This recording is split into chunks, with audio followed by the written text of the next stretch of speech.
다 함께 사도신경 신앙 고백을 드리시겠습니다.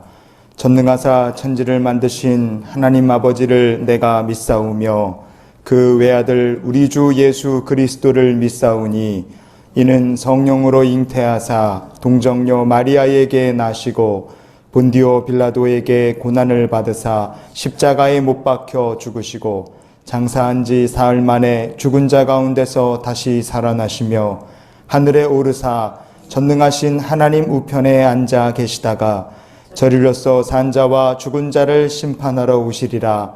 성령을 믿사오며 거룩한 공회와 성도가 서로 교통하는 것과 죄를 사하여 주시는 것과 몸이 다시 사는 것과 영원히 사는 것을 믿사옵나이다. 아멘. 사무엘상 11장 14절 사무엘이 백성에게 이르되 오라 우리가 길갈로 가서 나라를 새롭게 하자. 아멘. 할렐루야. 주님의 이름으로 여러분들을 환영합니다. 예배드리시는 그곳에서 성령님의 임재를 체험하시는 복된 6월의 마지막 주일이 되시기를 주님의 이름으로 축원을 드립니다. 우리의 삶의 문제라는 건 파도와 같다고 생각합니다. 코로나가 끝나갈 줄 알았더니 다시 재확산이 우리나라뿐 아니라 온 세상에 재확산 규모가 점점 커지고 있는 것 같습니다. 문제라는 게 지나간 것 같은데 어느새 보면 또 와 있고 다 끝난 것 같은데 없어진 줄 알았더니 또 생기고 이게 문제 같습니다. 그렇기 때문에 문제란 지금까지 항상 있어 왔고 앞으로도 우리의 삶의 문제는 어떤 모습인지 모르지만 또 계속 문제가 있을 겁니다. 그래서 문제 자체에 집중하기보다는 문제를 통해서 우리가 깨달아야 될 것, 알아야 될 중요한 영적 교훈들이 중요하다고 생각을 합니다. 오늘 말씀을 그래서 우리가 같이 묵상해 보며 하나님께서 우리에게 들려주시는 말씀을 나누는 시간이 되기를 원합니다. 이스라엘에 전쟁이 터졌어요. 사무엘상 11장 1절에 보니까 암몬 사람 나하스가 올라와서 길르앗 야베스에 맞서 진침해 그랬습니다. 전쟁이 터진 거죠. 길르앗 야베스 사람들은 이 암몬 사람들의 침공을 막아낼 힘이 없었습니다. 그래서 이 사람들은 암몬 족속들에게 화친을 청했지만 돌아온 대답은 너무 끔찍하고 무서운 대답이었습니다. 사무엘상 11장 2절 말씀을 보니까 암몬 사람 나하스가 그들에게 이르되 내가 너희 오른 눈을 다 빼야 너희와 언약하리라. 내가 온 이스라엘을 이같이 모욕하리라. 아멘. 암몬 족속 말하기를 너네들 오른 눈을 다 뺄 때까지는 내가 화천 안 해줄 거야. 이런 얘기를 하는 거예요. 이 말이 뭐겠습니까? 너희들이랑 같이 살 수 없다. 우리는 너희들이 없어지기를 바란다. 그 말 아니겠습니까? 국제정치학자인 이충근 박사님, 유튜브로도 여러분 많이 보신 분들 계실 겁니다. 저도 좋아하는 분인데요. 이충근 교수님께서 강의하시는 영상 중에서 적이 어떤 존재냐 그거 얘기하신 적이 있어요. 적이 어떤 존재냐? 그 정의는요, 적이란 나의 존재를 인정하지 않는 대상입니다. 나라는 존재가 이 땅에 있는 것 자체를 인정하지 않아요. 그게 적이라는 겁니다. 북한은요, 대한민국을 인정하지 않습니다. 북한이 원하는 건 대한민국이 세상에서 없어지는 겁니다. 그래서 북한이 우리의 주적입니다. 6.25 70주년을 기념해서 우리가 기억해야 될 것이 있어요. 우리의 주적은 지금도 북한입니다. 우리나라가 세상에서 없어지기를 원하는 나라, 북한, 주적을 기억해야 돼요. 많은 사람들이 일본 사람들 싫어합니다. 요즘 특히 더 그런 것 같아요. 그런데 일본 사람들 원수처럼 생각하고 북한 사람들하고 친하게 가깝게 지내자 생각하시는데 여러분 그거 큰 착각입니다. 일본이라는 나라가 대한민국을 싫어하고 옛날에 식민 통치를 했기 때문에 깔볼 수는 있습니다. 그러나 일본이라는 나라는 마음속 깊은 곳에서 대한민국을 두려워하는 마음이 있습니다. 대한민국에게 한 수 적고 가는 마음이 있어요. 대한민국을 인정합니다. 그런데 북한은요, 아예 없어지기를 바래요. 이 나라가 없어지기를 바랍니다. 그러니 북한하고 친하게 지내겠다고 열심히 노력했지만 돌려준 대답이 뭡니까? 남북 개성에는 연락사무소 폭파시켜버렸잖아요. 여러분, 적을 제대로 볼 줄 알아야 됩니다. 그리고 세상의 적뿐 아니라 영적인 적도 우리가 잘 구분할 줄 알아야 돼요. 암몬 족속이 이스라엘의 적입니다. 왜 이들이 이스라엘의 적이냐? 내가 온 이스라엘을 이같이 모욕하리라 그랬어요. 암몬의 왕이 한 얘기는요, 이스라엘 백성들을 모욕할 뿐 아니라 그들의 하나님이신 여호와 하나님을 내가 또한 모욕하겠다. 바로 이 하나님의 존재 자체를 인정하지 않는 교만함이 그들 마음속에 있었습니다. 그래서 암몬 족속이 여호와의 원수였던 거예요. 하나님께서 어떻게 하셨습니까? 하나님께서 출애굽 과정에서 이스라엘 백성들에게 명령하셨어요. 너희들 암몬 족속의 땅은 절대로 건들지 말아라. 신명기 2장 19절에 보면 암몬 족속에게 가까이 이르거든 그들을 괴롭히지 말고 그들과 다투지도 말라. 암몬 족속의 땅은 내가 내게 기업으로 주지 아니하리니 이는 내가 그것을 룻 자손에게 기업으로 주었음이라. 아멘. 암몬 자손은 자기들이 섬기는 우상이 따로 있었습니다. 암몬의 우상이 따로 있었어요. 그들은 하나님을 거역하며 살았습니다. 암몬 족속은 이스라엘이 잘 되는 것을 늘 못마땅하게 생각하고 배아파하는 사람들이었어요. 하지만 하나님께서는 항상 암몬 족속을요, 아브라함의 조카인 롯의 자손이기 때문에 암몬 족속을 늘 보호하셨어요. 그들이 회개할 기회를 충분히 주셨습니다. 이스라엘 백성들에게도 그 존재를 절대로 지워버리면 안 된다, 무시하면 안 된다. 하나님께서는 늘 그렇게 이스라엘 백성들에게도 암몬 족속을 형제의 나라로 기억하라고 말씀하셨어요. 하지만 암몬 족속의 태도는 어떠했습니까? 너희의 오른 눈을 다 빼버리기 전까지는 평화협상 같은 거 없다, 이렇게 얘기를 해요. 암몬 족속은 이스라엘 백성들을 무시했고 하나님을 인정하지 않았습니다. 그래서 여호와를 인정하지 않기 때문에 그들이 전쟁을 일으키고 이스라엘 땅에 쳐들어온 거예요. 자, 우리가 여기서 기억해야 될 것이 있습니다. 여호와를 인정하지 않기 때문에 이런 전쟁이 났다. 그러면 이 암몬 족속만 여호와를 인정하지 않아서 이런 전쟁이 났을까요? 이스라엘 백성들 어떻습니까? 우리가 이 사무엘상 11장 말씀을 보는데 11장에서 앞으로 조금만 넘어가면 이스라엘 백성들이 그들 또한 하나님을 인정하지 않았다는 것을 우리가 보게 됩니다. 사무엘상 8장에 보시면 이스라엘 백성들이 하나님께 왕 세워달라 그래요. 왕, 우리도 왕 달라. 사무엘상 8장 7절을 보시겠습니다. 여호와께서 사무엘에게 이르시되 백성이 내게 한 말을 다 들으라. 이는 그들이 너를 버림이 아니요 나를 버려 자기들의 왕이 되지 못하게 함이니라. 아멘. 이스라엘의 진짜 왕은 하나님이십니다. 그런데 이스라엘 백성들은 사무엘 선지자에게 얘기한 거예요. 당신의 아들들, 두 아들 요엘과 아비야 사사로 세웠는데 이 사람들 마땅치 않으니까 다 걷어치우고 우리에게 왕을 주시오 얘기했어요. 이유는 나름 그럴싸합니다. 사무엘상 8장 3절에 보면 그의 아들들이 자기 아버지의 행위를 따르지 아니하고 이익을 따라 뇌물을 받고 판결을 굽게 하니라. 아멘. 사무엘의 아들들은 아버지 사무엘과 달리 이익을 따라 뇌물을 받았고 판결을 잘못했습니다. 이런 사람이 사사라면 갈아치워야 마땅하죠. 하지만 이스라엘 백성들은 근본적으로 왕이신 하나님의 통치를 기뻐하지 않았습니다. 이들의 마음속에는 여호와를 왕으로 인정하는 마음이 없었어요. 전쟁을 하러 쳐들어온 암몬 족속이나 하나님을 왕으로 인정하지 않는 이스라엘 백성들이나 사실 똑같다 이거예요. 그 마음속 깊은 곳에서는 여호와를 인정하지 않는 근본적인 문제가 동일한 문제로 자리 잡고 있었습니다. 이런 상황에서 전쟁이 났고 하나님께서 새로 기름 부음 받은 왕이 된 사울과 이스라엘 백성들에게 이 전쟁을 통해서 승리를 주시기보다는 한 가지 중요한 영적 교훈을 주시고자 하셨습니다. 그것이 무엇일까요? 바로 여호와를 인정하는 마음이었습니다.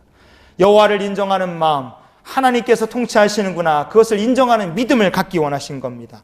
사무엘상 11장 7절의 하반절을 보시면 여호와의 두려움이 백성에게 임함에 그들이 한 사람같이 나온지라. 아멘. 암몬 족속과 전쟁하겠다고 이스라엘 백성들 모였습니다. 그 숫자가 33만 명이에요. 싸울 수 있는 사람은 거의 다 나왔다고 보면 됩니다. 그런데 그 많은 사람들에게 하나님께서 같은 경험을 하게 하십니다. 여호와의 두려움이 임했다 그랬어요. 히브리어로 보면 파하드 야훼, 파하드 아도나이 이렇게 되어 있습니다. 싸우러 나온 33만 명의 이스라엘 백성 모두에게 하나님 어떤 분이신지를 직접 알려주신 거예요. 이게 참 중요하죠. 출애굽기 15장에 보면 홍해를 건넌 다음에 모세가 하나님께 이스라엘 백성들과 하나님을 찬양한 모세의 노래가 있습니다. 모세의 노래 출애굽기 15장 16절에 보시면 놀람과 두려움이 그들에게 임함에 주의 팔이 크므로 그들이 돌같이 침묵하였사오니 여호와여 주의 백성이 통과하기까지 곧 주께서 사신 백성이 통과하기까지였나이다. 아멘. 홍해물에 애국 군대가 몰살당하고 홍해물이 일어서서 벽이 되고 마른 땅으로 걸어가는 체험을요, 이스라엘 백성들이 두렵고 떨리는 마음으로 다 체험하고 눈으로 보고 간증자가 된 거예요. 이 두려운 체험은 민족 전체의 체험이었습니다. 이 사건을 통해서 하나님께서 무엇을 확실하게 각인시켜 주셨습니까? 애굽이란 나라를 두려워하지도 말고 애굽이란 나라로 돌아갈 생각하지도 말아라요. 여호와를 인정하는 마음을 확실하게 주신 겁니다. 암몬 족속의 침공은 두렵고 떨리는 일이었어요. 예상하지 못한 일이었습니다. 그런데 그 전쟁을 하려고 모여든 사람에게 하나님께서 주신 것은 승리가 아니라 승리보다 더 귀한 것, 여호와를 인정하는 믿음을 주신 줄 믿습니다. 여러분, 우리가 오늘 예배를 드리는 우리 모두의 삶에 여호와를 인정하는 마음, 하나님을 두려워하는 마음을 주님께서 여러분에게 주시기를 주님의 이름으로 축원을 드립니다. 암몬과의 전쟁이 어떻게 이겼느냐? 그건 중요하지 않아요. 왜냐하면 그 결과가 중요하기 때문에 그렇습니다. 암몬과의 전쟁이 끝난 다음에 하나님께서 이렇게 사무엘을 통해 말씀하십니다. 사무엘상 11장 14절, 오늘 본문을 읽어보시겠습니다. 사무엘이 백성에게 이르되 오라, 우리가 길갈로 가서 나라를 새롭게 하자. 아멘. 나라를 새롭게 하자. 이 캐치프레이즈에 담긴 모든 내용이 무엇이겠습니까? 여러분, 우리가 여호와를 인정하는 나라를 다시 만듭시다. 여호와를 인정하는 가정이 되십시다. 여호와를 인정하는 민족이 되고 여호와가 인정하시는 나라가 되기를 원합니다. 이런 캐치프레이즈가 담긴 게 우리가 나라를 새롭게 하자, 바로 이 고백인 줄 믿습니다. 지금 이 시대에 필요한 것도 하나님께서 인정하시는 나라, 여호와를 인정하는 나라와 가정과 믿음의 백성들, 다음 세대가 여호와를 인정하는 나라로 만들어가야 된다. 우리에게도 필요한 구호인 줄 믿습니다. 오늘 우리가 이 고백을 하나님께 드릴 수 있기를 원합니다. 고난과 어려움은 가득합니다. 지금 있는 고난이 다 사라진다고 해서 삶에 기적이 일어나고 천국이 이루어지는 거 절대로 아니에요. 어떤 어려움이 있어도 하나님 다스리시고 우리와 함께 하십니다. 이것을 인정하고 여호와를 인정하는 나라가 되어야 되는 것이 더 중요합니다. 그러면 여호와를 인정하려면 우리가 어떻게 해야 됩니까? 어떻게 살아야 되겠습니까? 첫 번째로 예배가 회복되어야 합니다. 로마서 12장 1절에 보면 너희 몸을 하나님이 기뻐하시는 거룩한 산 제물로 드리라. 이는 너희가 드릴 영적 예배니라. 아멘. 우리 삶의 모든 것은 돈으로 못 사는 게 없습니다. 다 살 수 있어요. 쿠팡에 주문하고 아마존에 주문하고 그러면요, 그냥 금방 갖다 줍니다. 그런데요, 억만금을 줘도 절대로 살 수 없는 게 있어요. 아무리 세상에 돈 많은 부자라 할지라도 되돌릴 수도 없고 붙잡을 수도 없고 살 수 없는 것이 세상에 하나 있습니다. 그게 바로 우리의 시간이에요. 우리의 시간. 자기의 시간은 억만장자에게도 하나님께서 하루 24시간 동일하게 주셨어요. 몸을 들여서 예배를 드린다는 것은요, 그야말로 우리가 하나님께 받은 것 중에 가장 귀하고 값진 것을 하나님께 드려서 예배한다는 뜻입니다. 그래서 몸이 있는 곳에 우리의 시간이 있잖아요. 여러분의 몸이 있는 그곳에 여러분의 귀한 시간이 있습니다. 그래서 몸으로 드리는 예배가 영적으로 가장 귀한 예배라는 것을 기억하시기를 바랍니다. 예배당에 나와서 예배를 드리시든지 여러분처럼 온라인으로 예배를 드리시든지 그것은 이 시대에 하나님께서 기뻐 받으시는 예배로 동일하게 하나님께서 받으실 줄 믿습니다.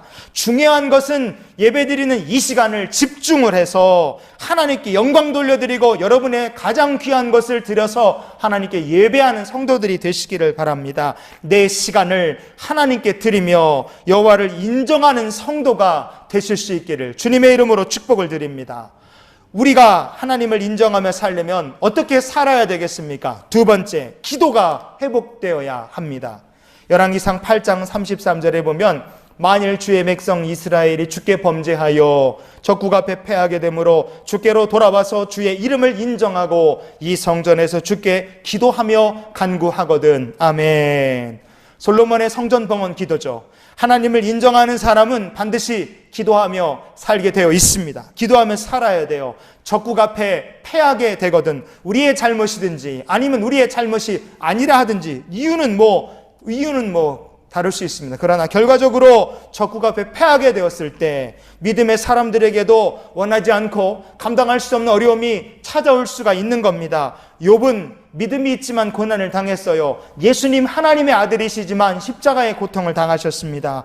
여러분, 때로는 우리의 신앙이나 우리의 믿음의 중심과 상관없이 우리의 삶에 어려운 일들이, 고난들이 몰아닥칠 수가 있습니다. 그런데 그런 상황일수록 그 상황 속에서도 여전히 통치하시는 하나님, 나의 삶을 다스리신 하나님을 인정하고 기도하며 주님의 뜻을 구하는 성도들이 되시기를 주의 이름으로 축원을 드립니다.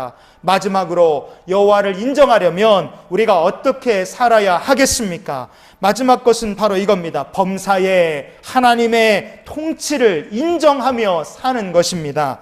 잠언 3장 6절에 보면 너는 범사에 그를 인정하라. 그리하면 내 길을 지도하시리라. 아멘.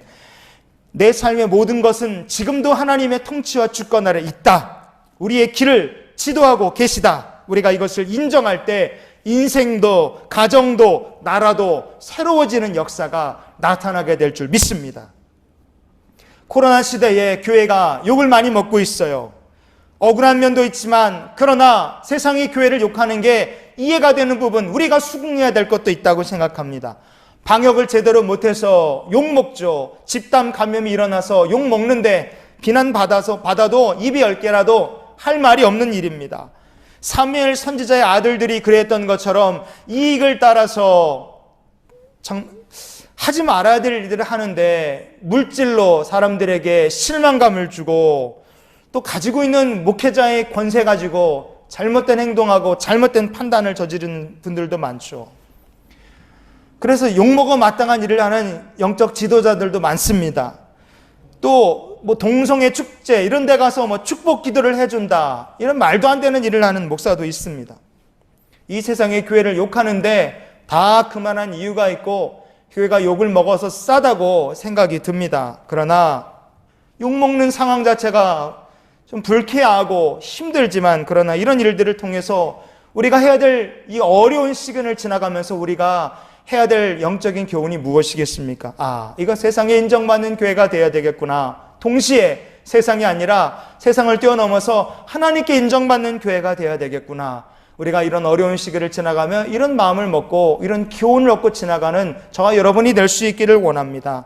우리가 여호와를 인정하고 여호와 인정받는 교회가 되고 믿음의 가정이 되고 믿음의 성도가 되면 어떤 일이 일어날까요? 저는 이런 일이 일어날 거라고 확신합니다. 마지막으로 읽어봅니다. 하박국 2장 14절입니다.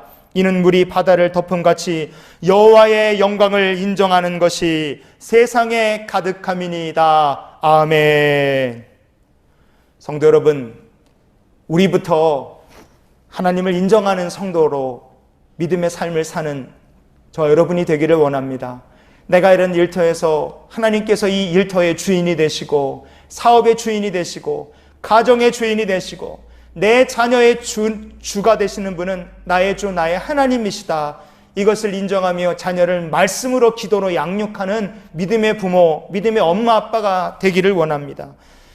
우리가 먼저 여호와를 인정하는 삶을 살면 이 고난과 어려움의 시대를 통해서도 세상이 교회를 인정하게 될 것이고 여호와를 인정하는 것이 세상에 가득한 역사가 나타나게 될 줄 믿습니다.